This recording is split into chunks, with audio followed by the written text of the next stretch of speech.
Bugün sizlerle birlikte Brawl Stars oynuyorum.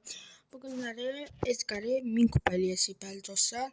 Aslında mən keçən videoda dedim sonra 1000 kupaya kasmaya çalışacağım. Ama gördüm Edgar'ı ya bir maç attım gördüm uduram. Dedim yenə də bir tane təkrar açım. Gördüm yenə uduram. Belə getdim. Utdan görə dedim Edgar'ı kasım. Hem de Edgar mənim üçün çox asan oldu. Yəni kasması çox asan oldu.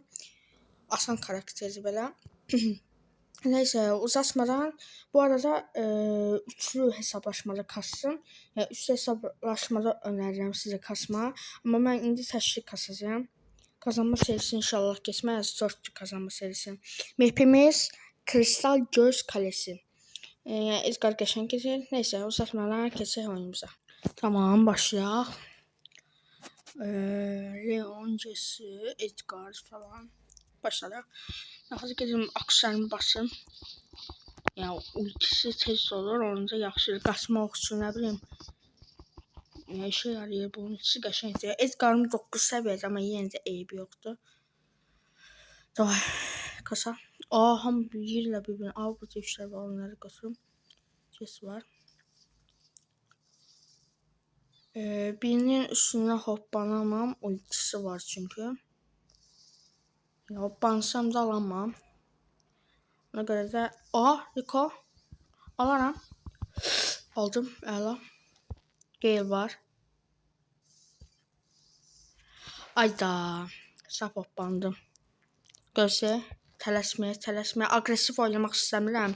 Çünkü oynayanda bilirəm ki uzacağım. Kazanma serimdə 4 qoy geçməz. Gözle. Tələsməyə. Gale anca qaşınır. İnternet geçiyor bir anda. Kasır oyun. Bu günlər nəzərsə hamıca kasırdı oyun. Nə bilim məndə də deyəsən. Ay 6-dayı. Birinci olsam 1000 kupa deyəsən eləyəcək. Üstüne atlasam bunu. Ulti basacaq. Belə öldürəcək. Qeylin üstüne atlasam. Tələsməyə gözləyə. Əsra bana bilərimi canı az idi. Yəni bir ilə geçiriz. Savaşır. O mənim oyunu çok pis kasır. Belə iyi.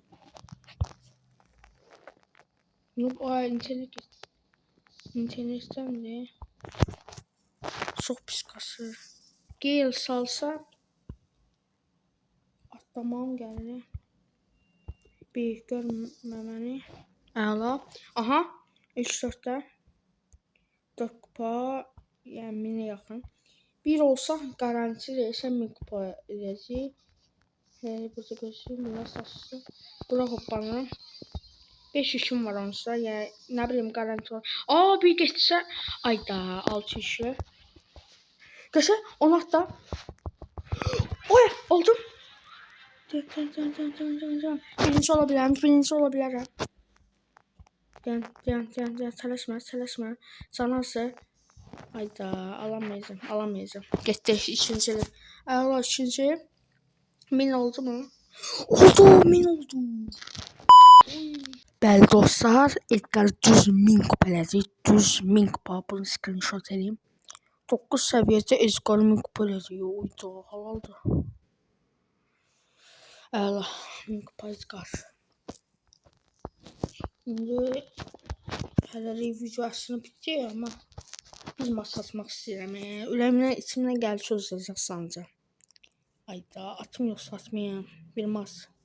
Yok atmayayım. Risk atmaq istəmirəm. Mən özümə agresif oynayacağım. Bilirəm. Sadəcə yəqin ki bilmirəm indi dəyişə biləm. Məsələn mən Rico'yu eləməyə çalışacağımsa məsələn Piper eləyə bilirim. O baxır dayım. Bəlkə eləyəməyə. Çünki keçən video dedim üstünü kupa eləyəcəm ama Edgar gördüm kasa bilirəm. Edgar rahatdır. Edgar kastı 1000 kupa elədim. Sadəcə karakter ya Rico'nu kasacağım 9 səviyyədə ya da üstünü. Ya baxacaq. Hangisi yaxşı? Hangisi düzgün? Hangisi yaxşı olmuyor? Neyse dostlar, videoya like atıp abone olarsanız sevinirim. Özünüze yaxşı baxın. Bye bye.